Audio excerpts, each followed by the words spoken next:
तो इस वीडियो में हम पढ़ने वाले हैं NIOS के लिए NIOS NIOS की पॉलिटिकल साइंस की बुक, जिसे आप पोल साइंस भी कह सकते हैं। पॉलिटिकल साइंस यानी राजनीति विज्ञान की पुस्तक, जो कि हिंदी माध्यम में हम पढ़ेंगे अभी, और इसके बाद जो हम सेकंड वीडियो और बनाएंगे और अलग से इंग्लिश मीडियम के लिए बना देंगे। ठीक है, तो हम फर्स्ट चैप्टर स्टार्ट कर रहे हैं।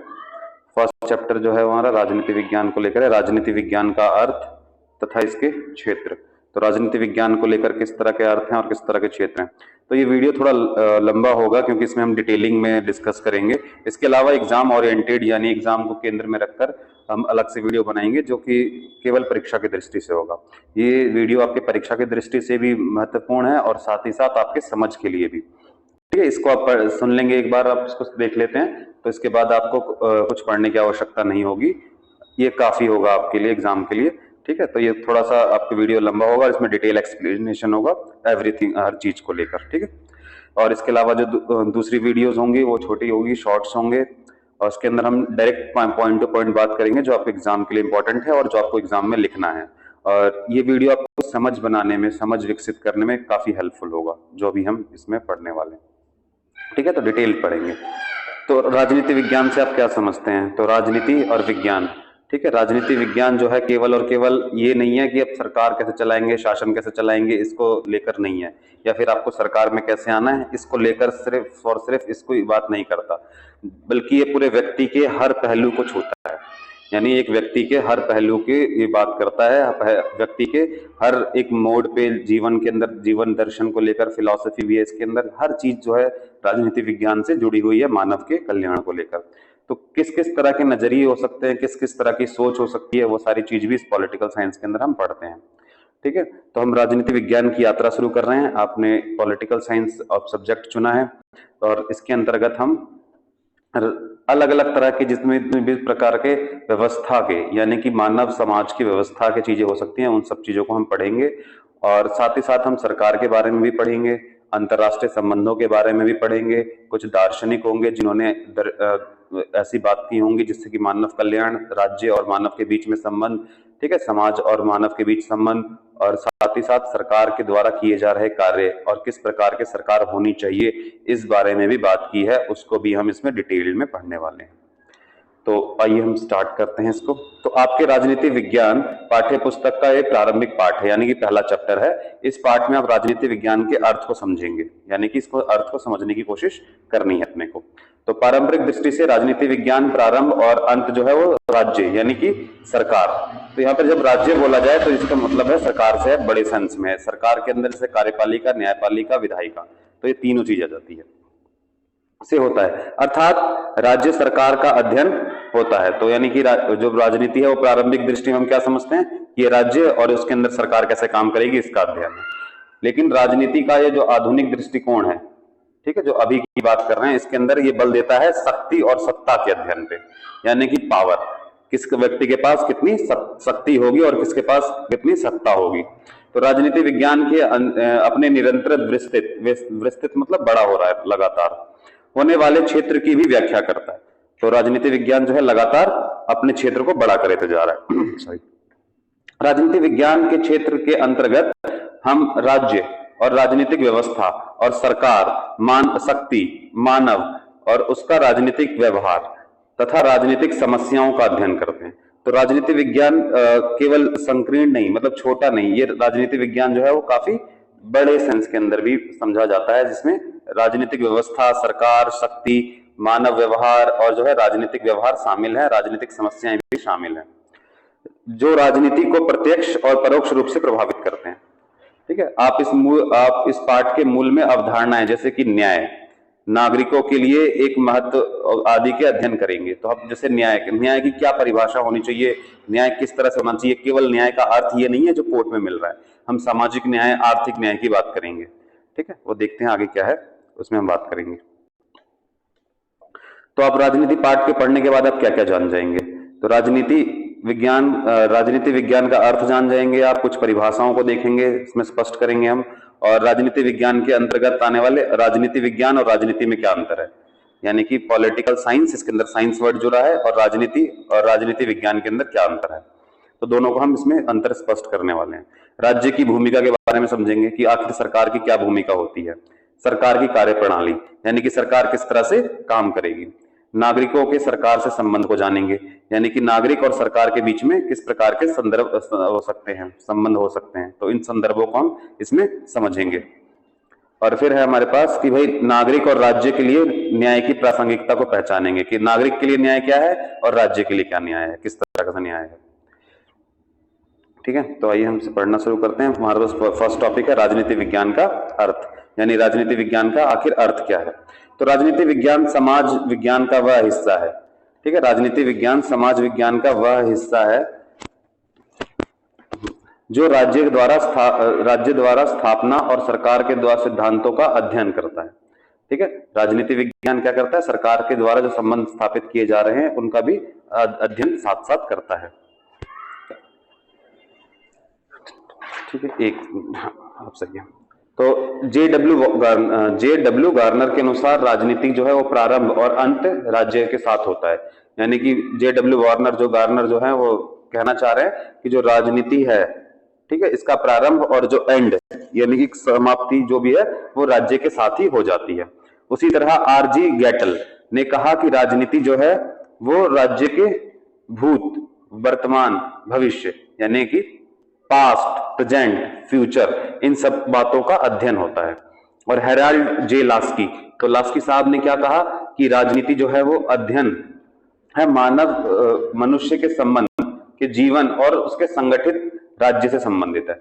यानी कि जो राजनीति विज्ञान है, राजनीति का अध्ययन जो है मनुष्य के जीवन और उसके संगठित राज्य से उसके संबंध को लेकर है। इसलिए समाज विज्ञान के रूप में राजनीति विज्ञान समाज में रहने वाले व्यक्तियों के उस पहलू का वर्णन करता है जिसके क्रियाकलापों और संगठनों से संबंधित है। ठीक है, यानी कि व्यक्ति का किस किस से कहां से पाला पड़ रहा है, यानी किस किस से वो मिल रहा है। ठीक है, और किस किस से उसको अपने दैनिक जीवन को और जो जीवन है उसको चलाने के लिए किस किस की आवश्यकता पड़ती है, जिन जिन संगठनों से वो मिलता है, जिस जिन संगठनों से वो एफिलिएटेड होता है, जिनसे वो उसको काम पड़ता है, तो उनके बीच में किस प्रकार के संबंध होंगे।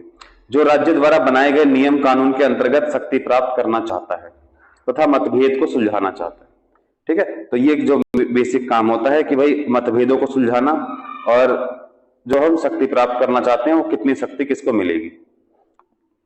तो राजनीति विज्ञान का बदलता अर्थ और क्षेत्र, तो अब देखेंगे हम राजनीति विज्ञान का जो है ना अर्थ बदलता जा रहा है और इसका क्षेत्र भी काफी बड़ा होते जा रहा है।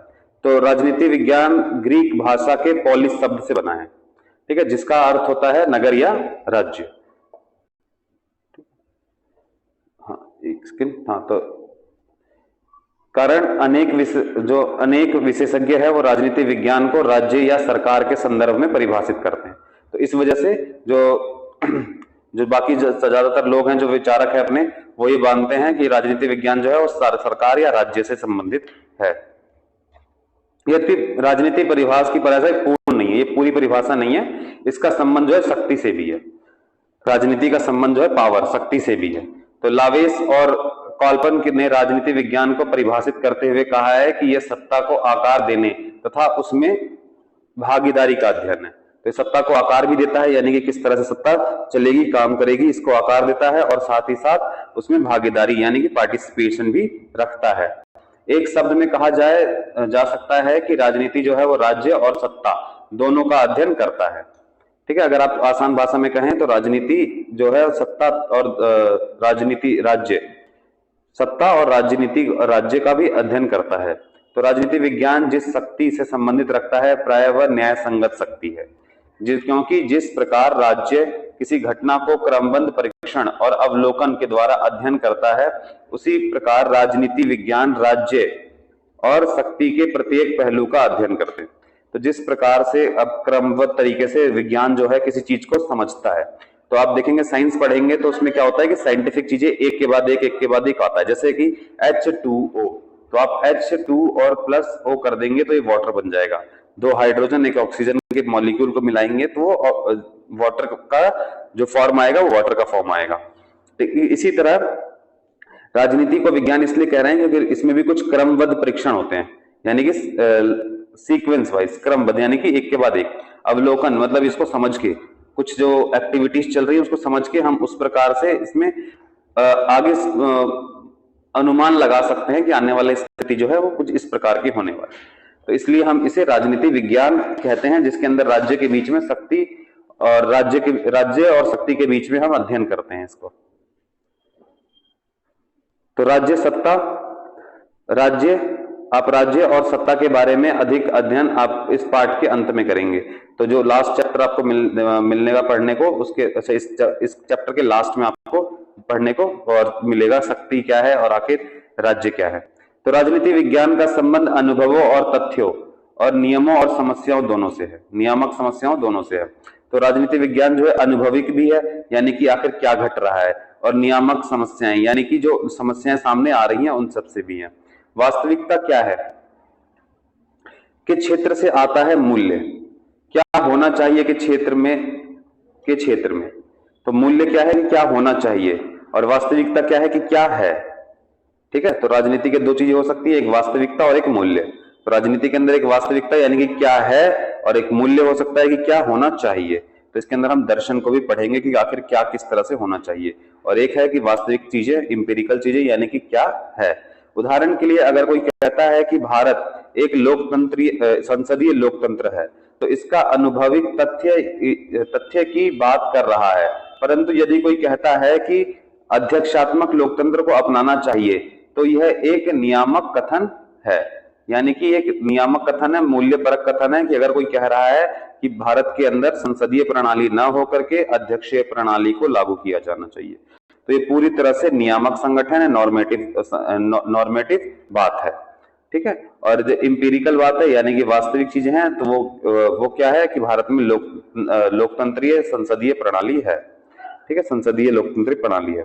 तो राजनीति विज्ञान केवल क्रियाकलापों का वर्ण से संतुष्ट नहीं, बल्कि उसको अच्छा बनाना और परिवर्तन करना चाहता है।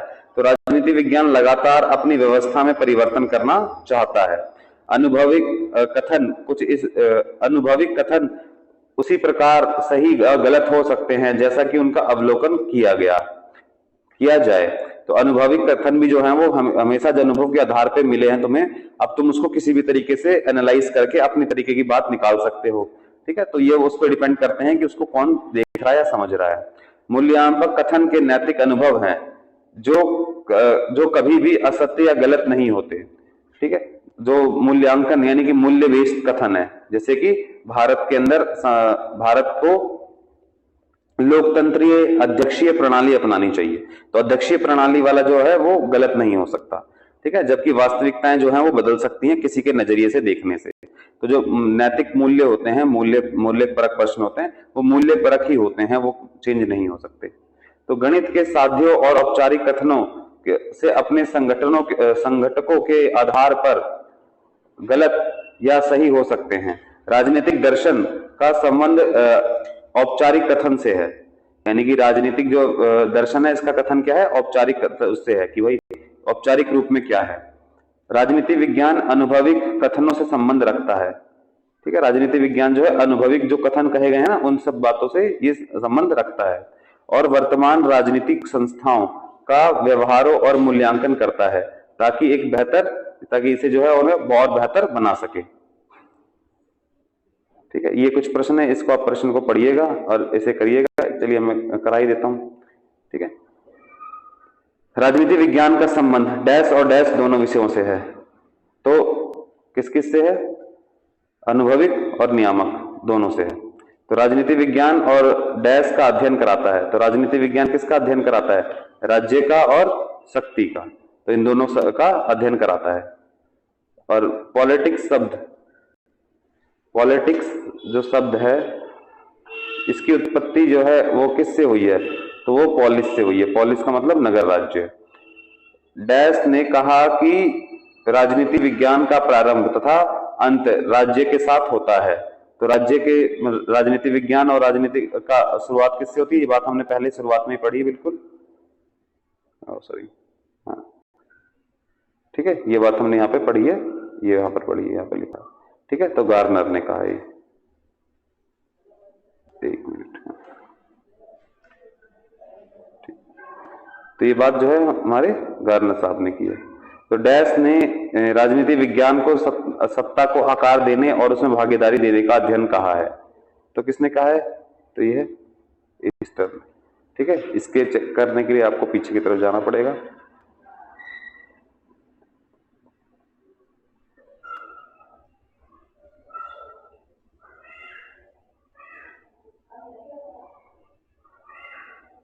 हाँ, ये रहा।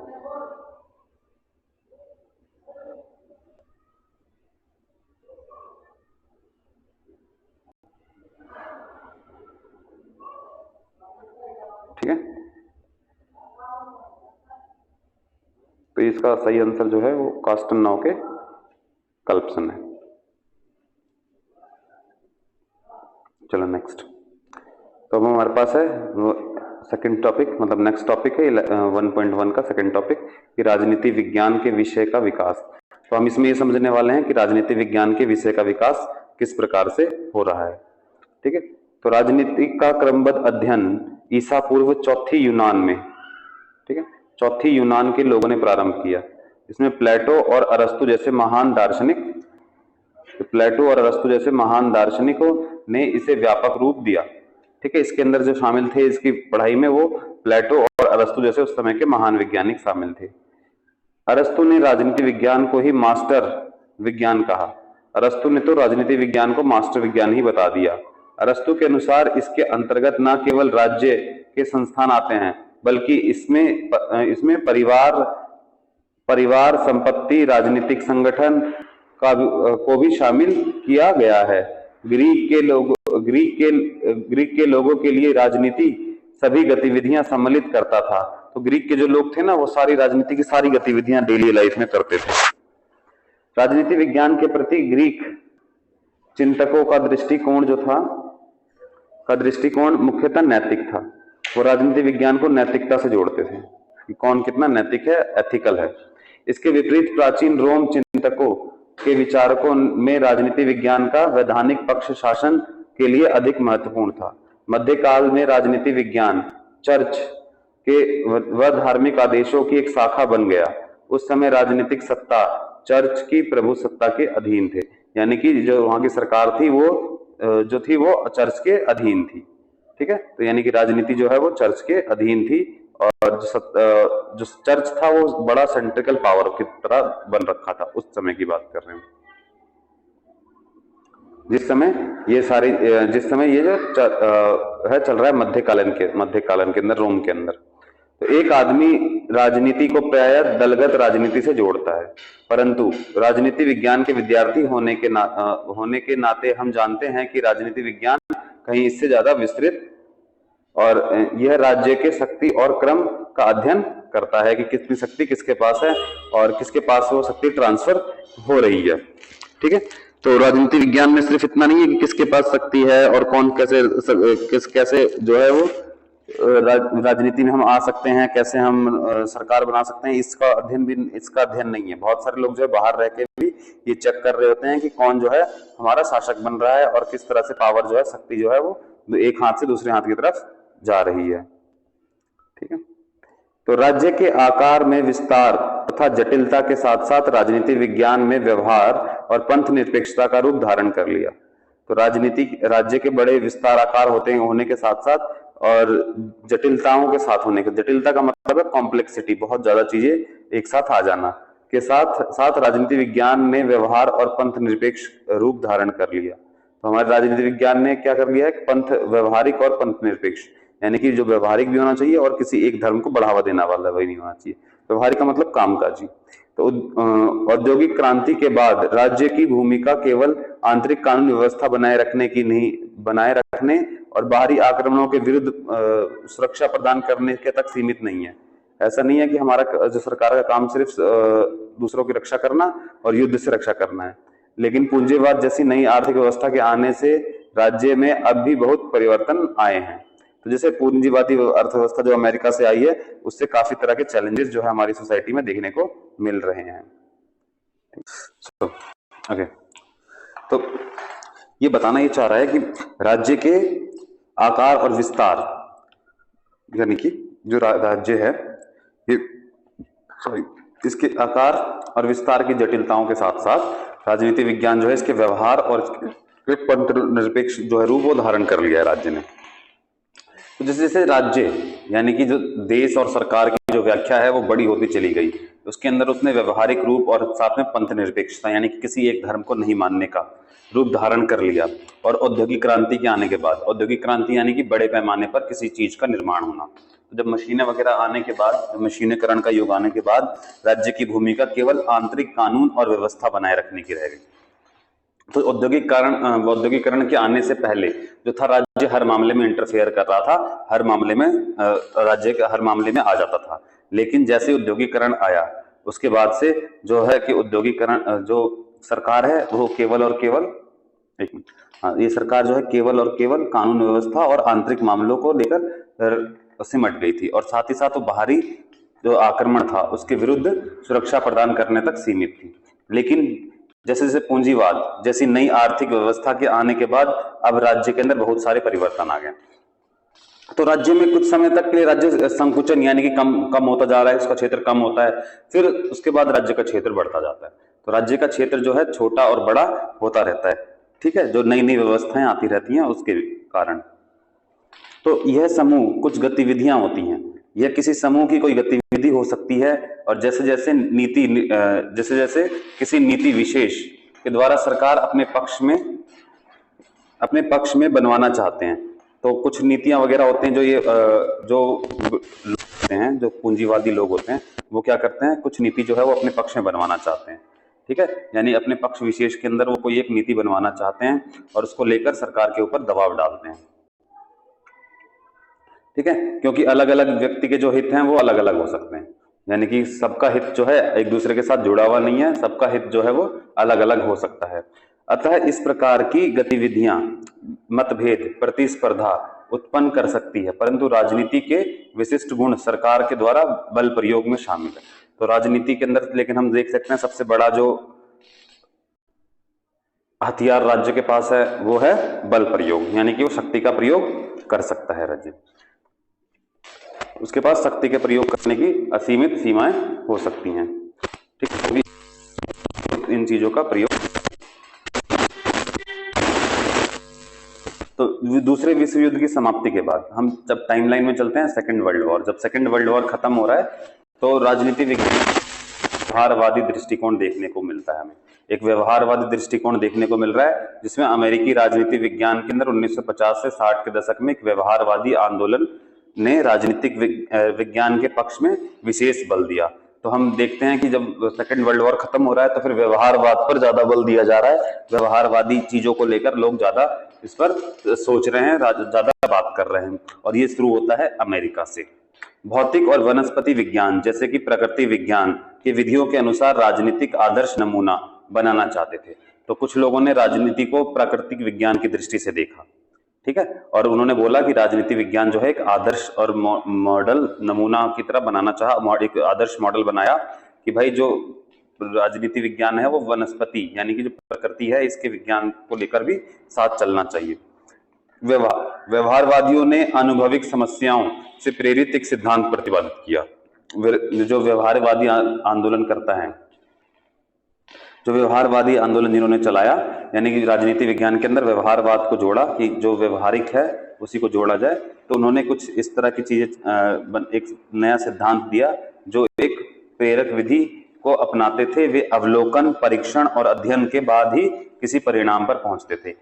तो यानी व्यवहारवाद का मतलब है सबसे पहले अवलोकन करना है, यानी देखना है, फिर उसको परीक्षण करना है, फिर उसके अध्ययन करना है, और फिर उसके बाद ही किसी परिणाम की बात करनी है, यानी कि हर चीज को साइंटिफिक बना दिया, ठीक है, व्यवहारवाद यानी कि साइंटिफिक चीजें जो दिख रहा है।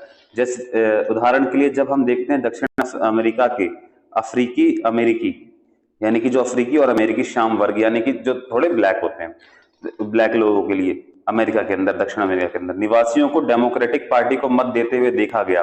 तब वे इस परिणाम पर पहुंचे कि अफ्रीकी लोग अमेरिका के काले रंग वाले लोगों को ही मत देते हैं, ठीक है। तो ये इन्होंने एक पूरा सिस्टमैटिक स्टडी किया, जैसे आज स्टडी करते हैं, सर्वे करके एक स्टडी किया, और उसने ये देखा कि जो अफ्रीकी लोग हैं, जो अफ्रीकी मूल के लोग हैं, वो केवल और केवल जो काले रंग वाले, श्वेत रंग वाले जो अश्वेत वाले जो लोग हैं उन्हीं को वोट दे रहे हैं।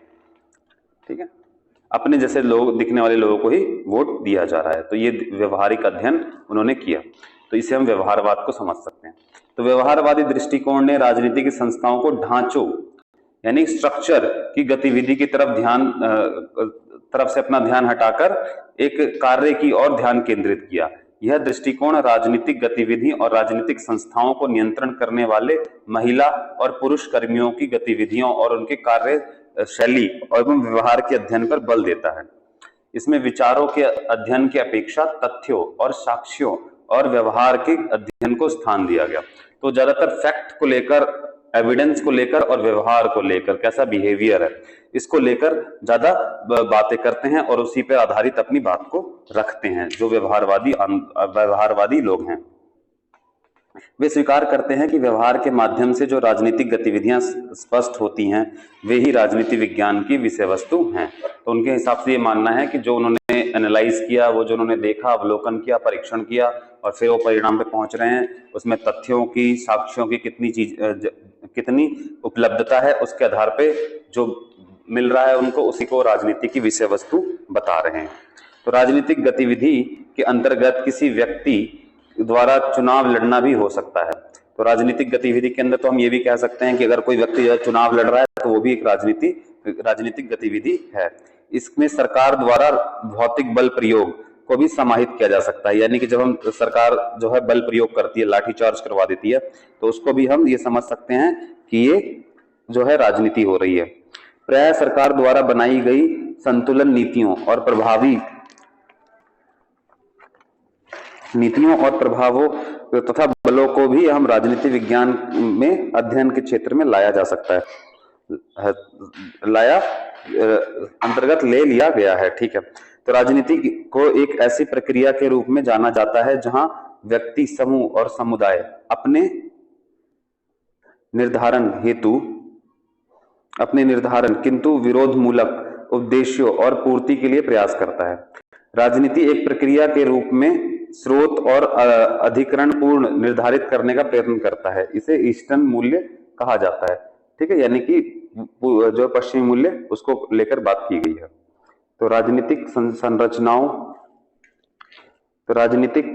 संरचनाओं, संस्थाओं और प्रक्रियाओं तथा गतिविधियों का अध्ययन करते हुए बल की संभावनाओं को मान्यता देता है। तो राजनीति के अंदर संरचनाओं, संस्थाओं, प्रक्रियाओं तथा गतिविधियों को अध्ययन करते हुए बल प्रयोग की संभावनाओं को मान्यता देता है। और 19वीं सदी के अंदर जर्मन दार्शनिक कार्ल मार्क्स ने अपने लेखों मार्क्सवादी विचारधारा का मानना है कि राजनीति दो वर्गों के बीच में बटी हुई है और वे पहले संघर्ष का अध्ययन है, जिसके अंदर वो एक संपन्न वर्ग है, दो वर्गों में से एक संपन्न वर्ग है जिसके पास निजी संपत्ति है और वो अमीर है, धनाढ्य है, और दूसरा कि वो एक विपिन वर्ग है जिसके पास कोई निजी संपत्ति नहीं है, और क्या है जिसके पास कोई संपत्ति नहीं है और वो निर्धन है। हम इन दो वर्गों क्रमशः शोषक और शोषित कह सकते हैं। तो पहला एक जो शोषक है और दूसरा जो है शोषित है, यानी कि एक शोषण कर रहा है और दूसरा शोषित हो रहा है। तो इन विभिन्न वर्गों को उद्धार केवल आंदोलन द्वारा ही किया जा सकता है। इसमें निजी संपत्ति जैसी संस्थाओं को रखना होगा। तो जो करते हैं कार्ल मार्क्स समाज का वो कोशिश कर रहे हैं।